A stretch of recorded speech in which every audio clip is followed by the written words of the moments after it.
wind did not howl so much as it shrieked, a high and tearing sound that seemed to rip the very heat from the air before it could settle against the skin.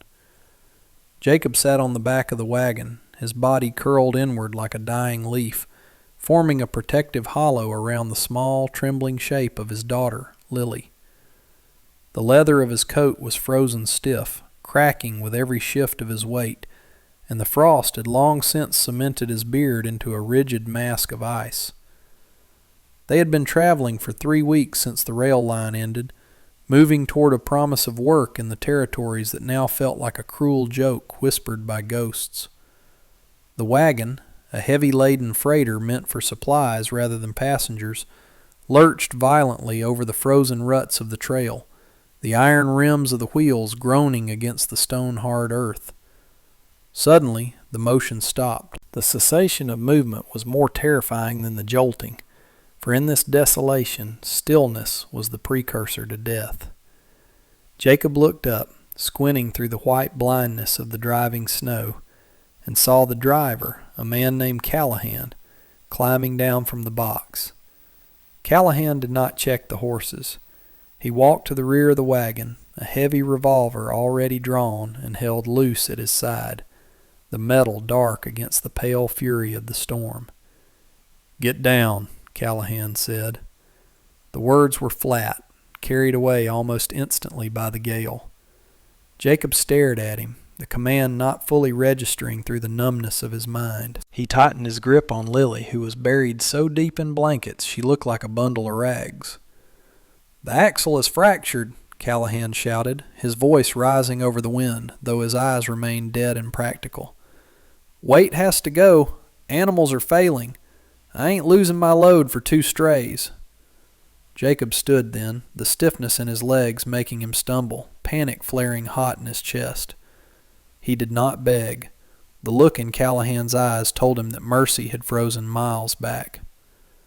"You can't leave us here," Jacob said, the words tearing from his throat. "She's 7. She won't last an hour." Callahan did not blink. He raised the pistol just an inch, a subtle shift that carried finality. "She won't last 10 minutes if the wagon breaks and we all freeze. Get down, or I put you down."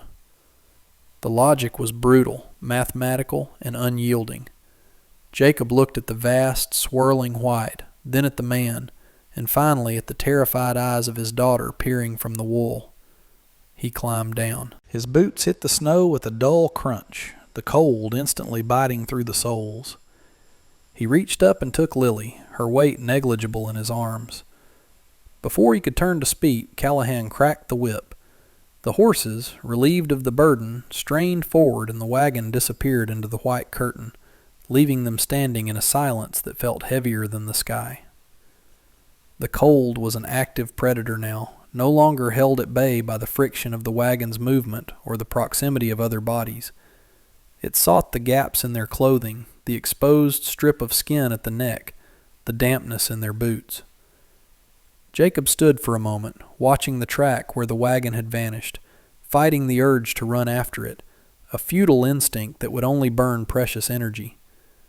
He looked down at Lily. She was not crying. The cold was too intense for tears. They would have frozen on her cheeks. She looked up at him with a trust that terrified him more than the gun had. "Is he coming back, Papa?" she asked. Her voice was thin, a fragile sound that seemed to shatter in the wind. Jacob shook his head, the movement stiff. "No," he said, the truth plain and hard. "We have to walk." He did not tell her they were 20 miles from the nearest settlement. He did not tell her that the temperature was dropping past 20 below zero. He simply took her hand, felt the small bones through the mitten, and turned his back on the wind. They began to trudge. The snow was knee-deep in drifts, crusted over with ice that broke under their weight, snagging their ankles. Every step was a negotiation with gravity and exhaustion. Jacob's eyes scanned the horizon, desperate for a break in the uniform whiteness, a tree line, a rock formation, anything that could break the wind. The landscape was a blur of grays and whites, a canvas erased by the storm. Time lost its meaning. It was measured only in the burning of his lungs and the numbness creeping up his extremities.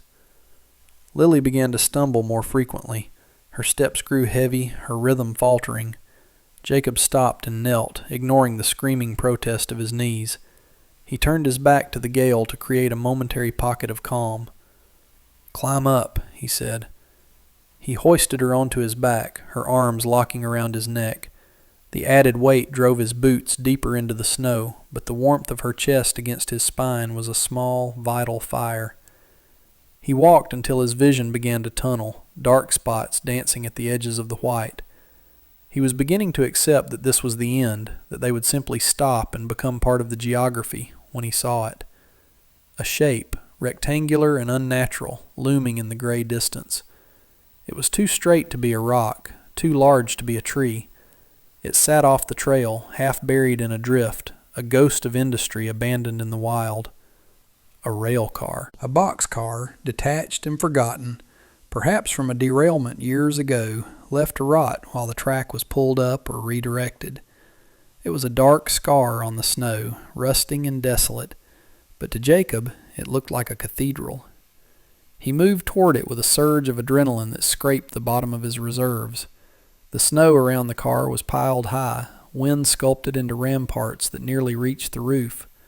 The iron wheels were gone, sunk into the earth or salvaged long ago, leaving the belly of the car resting on the frozen ground. Jacob circled the structure, his hand trailing along the freezing metal, feeling the rivets like frozen bullets. The heavy sliding door was rusted shut, fused by years of oxidation and ice. He dropped Lily into the snow, her legs buckling as she landed. "Stand back," he rasped. He grabbed the edge of the door, digging his fingers into the gap, and pulled. It did not move. He slammed his shoulder into the iron, the impact jarring his bones, and pulled again, screaming with the effort, pouring every ounce of his frustration and fear into the motion. With a screech that sounded like a dying animal, the ice shattered and the door gave way, sliding open a mere 2 feet before jamming. It was enough. Darkness spilled out, smelling of old grain, rust, and dust. It was not warm, but it was dry, and the wind did not live there. He lifted Lily and pushed her into the dark, then climbed in after her, sliding the door shut as far as it would go, sealing them inside the iron belly of the beast. Inside, the silence was absolute. The roar of the storm was muffled to a dull thrumming against the metal skin of the car, a constant reminder of the violence just inches away. The darkness was total, save for the thin gray slice of light leaking through the crack where the door refused to close completely. Jacob fumbled in his pockets, his fingers stiff and clumsy, searching for the tin of lucifer matches he guarded like gold. He found it, struck one against the rough iron wall, and a small, sulphurous flare illuminated their sanctuary. It was a cavern of ribs and rust.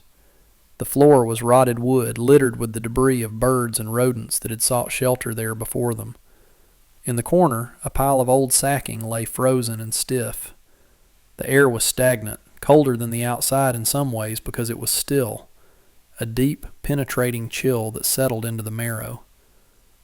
Lily was standing exactly where he had placed her, shivering violently now, her body reacting to the cessation of movement. Jacob moved quickly. He gathered the old sacks, shaking off the dust and rodent droppings, and piled them in the center of the car, away from the walls which radiated the outside cold like blocks of ice. "Come here," he said, his voice echoing slightly in the hollow space. He sat on the sacking and pulled her down, wrapping his heavy coat around both of them. He needed to share body heat. It was the only furnace they had. They sat in the dark, the match having long burned his fingers and died. "Are we going to die?" Lily asked. The question was not hysterical. It was curious, almost detached, born of the lethargy of hypothermia. Jacob rubbed her arms vigorously, trying to friction life back into her blood. "No," he said, and the lie tasted like ash. "We're in a fortress, Lil. Iron and wood. Nothing gets in here unless we let it." He felt her head nod against his chest. He knew they couldn't just sit. If they fell asleep now, with their core temperatures dropping, they might not wake up. But the exhaustion was a physical weight, pressing his eyelids down. He forced his mind to work, to catalog their assets. He had a knife, a small hatchet on his belt, the matches, a half-empty canteen of water that was turning to slush, and a small bag of dried beef jerky. It wasn't enough, not for minus 20 degrees. They needed fire. But burning the floorboards meant destroying their insulation, and the smoke in a windowless iron box would choke them before the heat saved them. He waited until he felt Lily's shivering subside into a rhythmic trembling, a sign that she was slightly warmer but still critical. "I need you to count," he whispered. "Count to 100, then start over. Keep your mind moving." He disentangled himself, ignoring her protest, and moved to the sliver of light at the door. He had to inspect the car more closely. He struck another match, moving along the walls. The construction was double-walled, iron on the outside, wood lining on the inside. That was a mercy. If he could pry some of the lining loose without compromising the outer shell, he might have fuel. He found the loose board near the floor and wedged the blade of his hatchet behind it. The wood groaned. He paused, listening to the wind outside. If he exerted too much energy, he would burn calories he couldn't replace. It was a calculus of survival. He pried the board free. It was dry, brittle, perfect for kindling. He broke it into splinters with his boot. He needed a safe place to burn it. In the center of the car, the floorboards were thickest. He used the hatchet to clear a small circle of rot, exposing the iron undercarriage beams beneath. Not ideal, but safer than wood on wood. He built a small pyramid of splinters. The first flame was a miracle. It started small, feeding greedily on the dry wood, casting long, dancing shadows against the metal walls. The light changed the room from a tomb into a shelter. Jacob saw Lily's face, pale and pinched, illuminated by the orange glow. She was watching the fire with wide eyes. He fed the fire sparingly, piece by piece. "Come closer," he commanded. She scooted toward the flame, holding her hands out. The heat was feeble, barely reaching a foot from the source, but the psychological effect was profound. It pushed back the dark. It pushed back the fear. Jacob sat opposite her, the fire between them. He watched the smoke rise and pool against the ceiling, searching for escape. It found small gaps in the roof rivets, drifting out, but the air was already growing hazy. He knew they couldn't keep this up all night without ventilation, but for now, they needed the heat more than the air. He looked at the rusted walls, the vast emptiness of the car. This was not just a shelter, it was a puzzle they had to solve to live. He reached out and took a piece of jerky, tore it in half with his teeth, and handed the larger portion to her. "Chew it slow," he said. "Make it last." The night was an endurance test of shifting hours and fading embers. Jacob dozed in jagged intervals, waking every time the fire dipped low or the wind changed pitch, slamming against the north side of the railcar like a physical hammer. Morning did not bring warmth, but it brought light, a blinding, crystalline brilliance that pierced the crack in the door and slashed across the floorboards. The storm had broken. The silence outside was massive, a vacuum left by the departing wind. Jacob extricated himself from the huddle of blankets and stiff limbs. Lily was asleep, her breathing shallow but steady. He touched her forehead. It was cool, but not the waxen cold of the dead. He stood up, his joints popping, hunger gnawing at his stomach like a rat. They needed more fuel. The loose paneling inside would only last a day or two, and stripping the car too much would destroy its ability to hold heat. He had to go outside. He checked the fire, banking the last few coals, and moved to the door. Pushing the door open required less effort than the night before, though the metal screamed in the frozen air. The world outside was a blinding expanse of white, rolling in soft dunes where the wind had carved the snow. The sky was a hard, polished blue, indifferent and beautiful. The temperature had not risen. If anything, the clarity of the sky meant the heat was escaping the earth even faster. Jacob stepped out, his boots sinking into the fresh drift. He scanned the area. The railcar sat in a slight depression, which had sheltered it from the worst of the direct gale, but now meant they were in a bowl of snow. To the east, about half a mile away, he saw the jagged line of a frozen creek bed, marked by a skeletal row of cottonwoods and scrub brush. Wood. It was the only currency that mattered. He looked back at the dark slot of the railcar door. He couldn't leave Lily alone for long, but he couldn't return empty-handed. He set out toward the creek, his breath trailing behind him in a frozen plume. The walking was easier now that the wind wasn't fighting him, but the snow concealed hidden drops and tangled roots. He reached the creek line after 20 minutes of hard trudging. The trees were mostly dead, victims of previous winters or drought, their branches brittle and gray. He didn't have a saw, only the hatchet. He targeted the fallen limbs first, dragging them out of the snow, shaking off the ice. He found a drift pile of dead wood caught in a bend of the frozen stream. Branches, roots, and debris washed down during the spring thaw and left to dry. It was a gold mine. He worked with a frantic intensity, hacking at the larger pieces, breaking the smaller ones over his knee. He tied a massive bundle of wood together using a length of rope he had around his waist, creating a primitive sledge. The exertion made him sweat, a dangerous thing in this cold. If the sweat froze against his skin, it would kill him. He forced himself to slow down, to breathe through his nose, to regulate his heat. He looked back at the rail car. It looked insignificant against the white vastness, a tiny speck of iron. Inside that speck was his entire world. He grabbed the rope and began the haul back, his shoulders burning, the wood dragging a furrow in the pristine snow. Returning to the rail car, Jacob felt a grim sense of purpose replacing the panic. He shoved the wood through the door, then climbed in. Lily was awake, sitting up, her eyes wide with the fear of waking up alone. "I'm here," he said, his voice rough. "I went to get the sun." He dropped the wood near the fire pit. It was time to transform this iron coffin into a home. The open fire on the floor was inefficient and dangerous.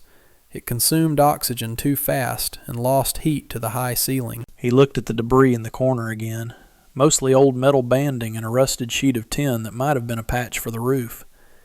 He dragged the tin sheet to the center. "We're going to build a stove," he told Lily. He needed her to be part of this, to feel agency rather than helplessness. "Find me rocks, any loose rocks from the ballast outside the door. Don't go past the wheel." He used the hatchet to hammer the tin sheet into a cylinder, punching holes for rivets he didn't have, bending the metal back on itself to lock the seam. It was crude, jagged work, tearing his knuckles, but the result was a rough chimney. He used the flat stones Lily brought to build a hearth, raising the fire off the rotting floor. He placed the tin cylinder over the stone base, creating a burn chamber. The problem was the exhaust. He looked up at the ceiling. There was a vent, a sliding grate used for grain ventilation, rusted half open. It was too high. He would have to channel the smoke. He found a length of old downspout in the debris, likely scavenged and discarded by a hobo years prior. He jury-rigged it to the top of his tin stove, angling it toward the door crack. It wasn't perfect. Smoke would still leak, but it would radiate heat from the metal surface rather than losing it all to the air. He lit the fire inside the new contraption.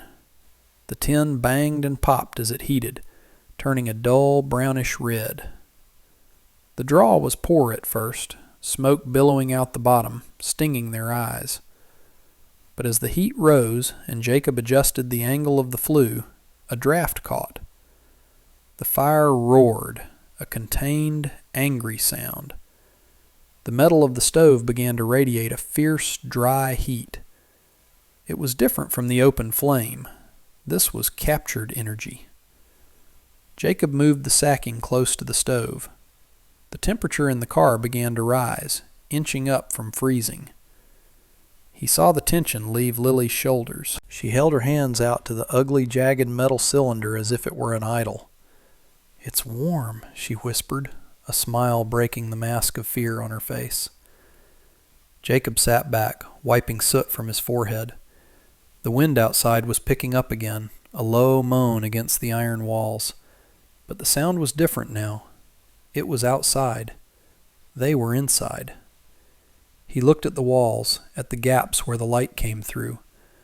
There was still so much to do: insulation, food, water. But as he watched the orange glow reflect in his daughter's eyes, he knew they had won the first round. They had a hearth, and where there was a hearth, there was a home.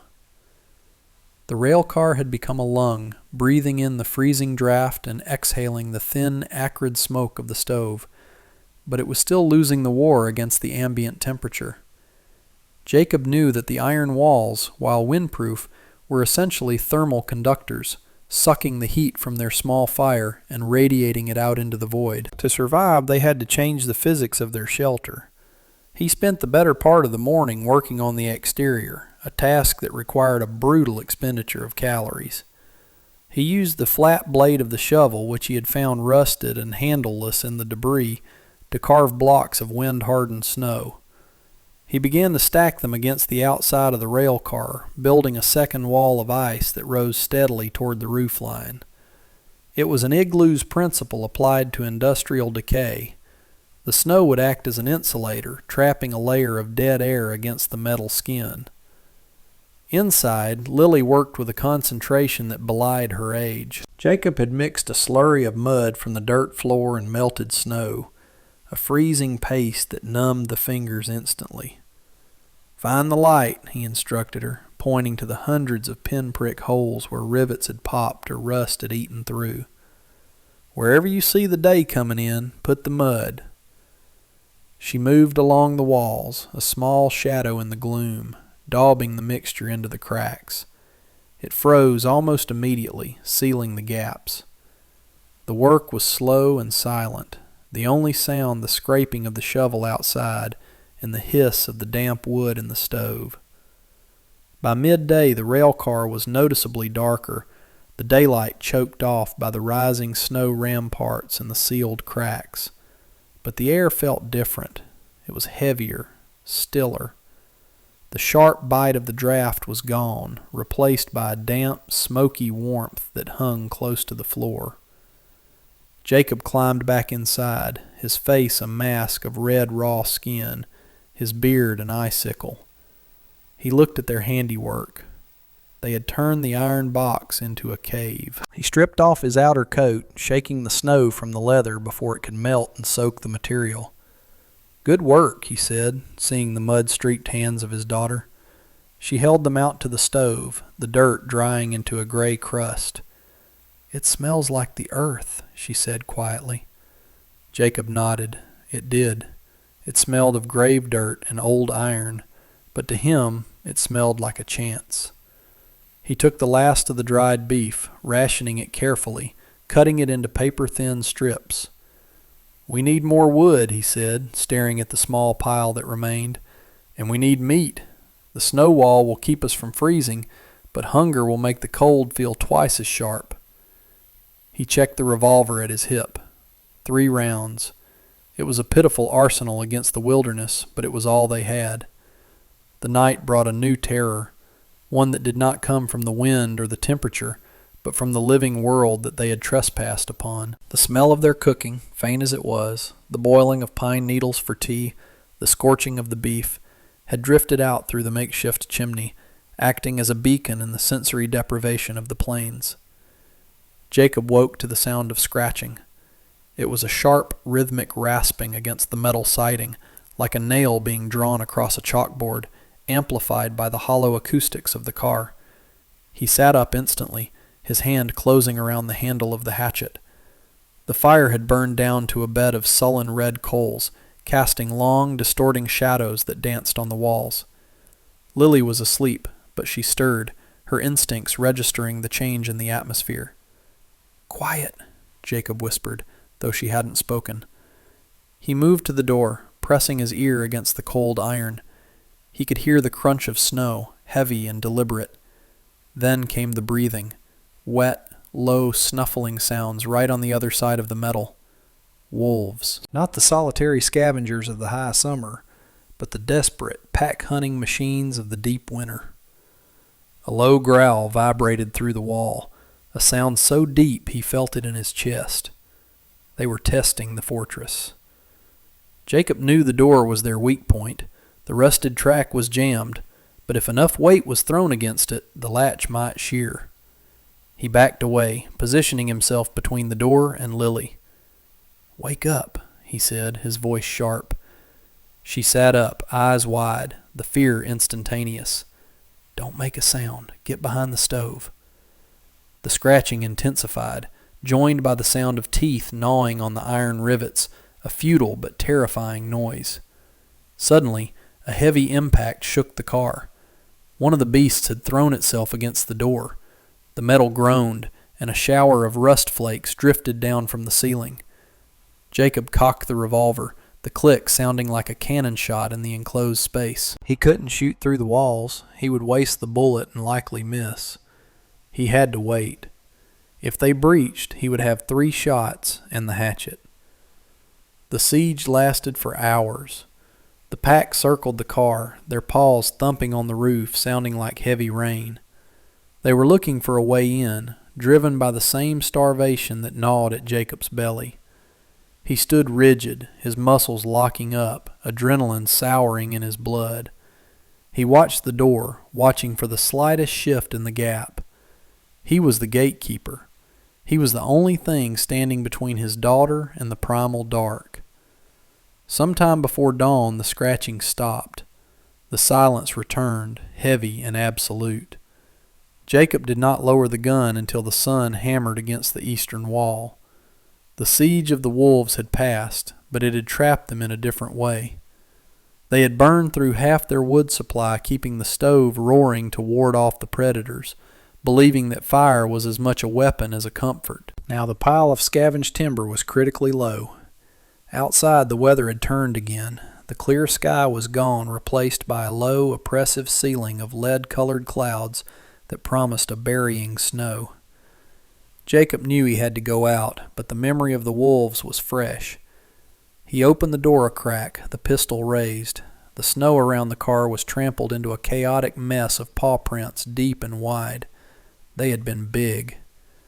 He stepped out, scanning the tree line. Nothing moved. The world was holding its breath. He walked to the creek bed, moving faster this time, driven by a frantic urgency. He didn't bother with the small branches. He went for the trunks of the dead saplings, hacking at them with the hatchet until his hands blistered. He dragged the wood back in trips that blurred together, his lungs burning with the intake of supercooled air. By the time he returned with the final load, the first flakes were falling, heavy, wet flakes that stuck to his eyelashes. He scrambled into the car and slid the door shut, jamming a piece of wood into the track to wedge it. "We don't open it again," he told Lily. "Not until the storm breaks." That decision, made in fear, became a prison sentence. The storm did not break for 3 days. It buried them. The snow piled up past the door, sealing them in darkness. The air in the car grew stale, the oxygen levels dropping as the stove consumed it. Jacob had to climb up and clear the vent constantly, fighting the lethargy that signaled carbon dioxide buildup. They slept in shifts, waking each other to ensure they were still breathing. The food ran out on the second day. They drank hot water, pretending it was soup. Lily grew quiet, her movements sluggish. She spent hours staring at the glowing belly of the stove. "Tell me about the house," she whispered on the 3rd night. Jacob closed his eyes. "It has windows," he said, his voice raspy. "Glass windows that catch the morning sun. And a floor made of oak, not rot. And a fireplace that draws the smoke up, not out." He built the house in the air with his words, a phantom structure to replace the cold iron reality. He knew they were fading. The cold was seeping through the snow insulation, through the walls, through their clothes. It was waiting for the fire to die. By the fourth morning, the wood was gone. Jacob stared at the last few embers, glowing like dying stars in the ash. He looked at the walls of the railcar. The inner lining, the wood paneling that provided the only barrier between them and the freezing iron, was the only fuel left. It was a choice between structural integrity and immediate heat. "Move the blankets," he commanded, his voice devoid of emotion. He took the hatchet to the wall nearest the door. The wood was dry and brittle, snapping with a sharp crack that echoed like a gunshot. He stripped the car, tearing down the walls that made it look like a room, revealing the skeletal iron ribs beneath. The car became uglier, colder, more industrial, but the fire roared back to life. They burned their shelter to save themselves. As he ripped up a section of the floor, exposing the frozen ballast rocks beneath, he found something wedged between the joists. A small tin box. He pried it open with the knife.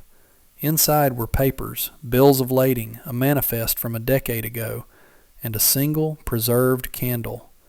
It wasn't food, but it was light. He lit it, placing it on the floor. The small flame seemed insignificant against the encroaching dark, yet it mesmerized Lily. She reached out to touch the light, her hand trembling. "It's magic," she murmured, delirious with hunger. Jacob pulled her close, wrapping the last of the blankets around her. He fed the fire with the floorboards, watching the flames consume the history of the car. He realized then that they were consuming the past to buy the future. Every board he burned was a piece of the world that had abandoned them. He felt a strange, grim satisfaction. Let it burn. Let it all burn, as long as the heart of the child kept beating. He held her through the night, listening to the wind howl, feeling the temperature drop as the insulation was stripped away, fighting the sleep that promised no waking. Then, silence. It woke him not with a noise, but with the lack of one. The roaring wind had ceased. The thrumming of the iron walls had stopped.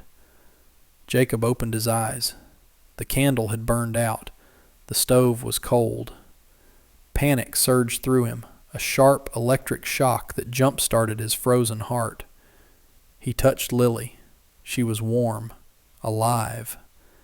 He stumbled to the door, removing the wedge. He pushed. It didn't move. The snow had drifted high against it, cementing them in. He threw his shoulder against it, shouting, a primal roar of defiance. He battered the iron until his shoulder bruised, until the rust flaked into his eyes. Finally, a crack of light. Then a shift. The snow gave way, collapsing outward. Jacob fell into the light. The brilliance was blinding. The sun was high, a searing white disk in a sky of impossible blue. The storm was over.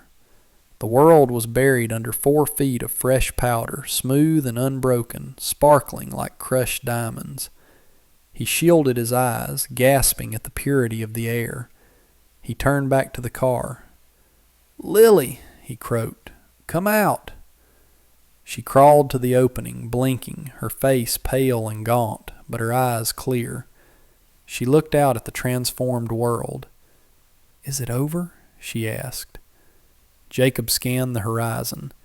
In the distance, far to the south, he saw a thin gray line rising into the sky. Smoke. Steady, darker than the mist. A camp. Or a settlement. It hadn't been visible before the storm cleared the air. He looked at the rail car, their iron womb. It was gutted, stripped, a husk of what it had been. It had served its purpose. It had held them until the world was ready to take them back. He didn't feel triumph. He felt a profound, heavy gratitude. "Yes," he said, lifting her out of the dark and setting her feet on the solid, sunlit crust of the snow. "It's over. We're walking out." They prepared to leave with the efficiency of soldiers retreating from a battlefield. There was little to carry. The blankets, the hatchet, the revolver, the empty canteen. Jacob looked at the stove, the jagged tin contraption that had been the center of their universe. He couldn't take it. It belonged to the car. He took a piece of charcoal from the cold hearth and walked to the back wall, the only section of wood paneling he hadn't ripped down. He hesitated, his hand hovering over the grain. He wanted to write their names, to claim this space, but he realized that the space didn't belong to them. They belonged to it. It had saved them. Instead of names, he wrote a single word in bold black strokes. Haven. Underneath, he scratched the date. It was a message to the next lost soul, a promise that survival was possible in the belly of the iron beast. He stepped out of the car and slid the door shut. It closed with a final, heavy clang, sealing the darkness back inside. He didn't look back. He took Lily's hand. She was weak, but she stood upright, her chin lifted against the glare. They began to walk toward the distant smoke, their boots breaking the pristine surface of the snow, leaving a trail of deep, blue-shadowed footprints. They were gaunt, ragged, and smelling of smoke and unwashed fear, but they were moving. The landscape was no longer a prison. It was a passage. As they crested the first rise, Lily stopped and looked back at the small rectangular shape half buried in the drift. It looked like a tombstone from this distance, dark and silent. "Will it be lonely?" she asked. Jacob tightened his grip on her hand. "No," he said, his voice stronger now, carried by the clear air. "It did its job. It rests now." They turned south, walking into the blinding light, two small figures moving across the face of a vast and indifferent earth, carrying the warmth of the iron car in their blood, survivors of the ice, walking toward the fire of the living.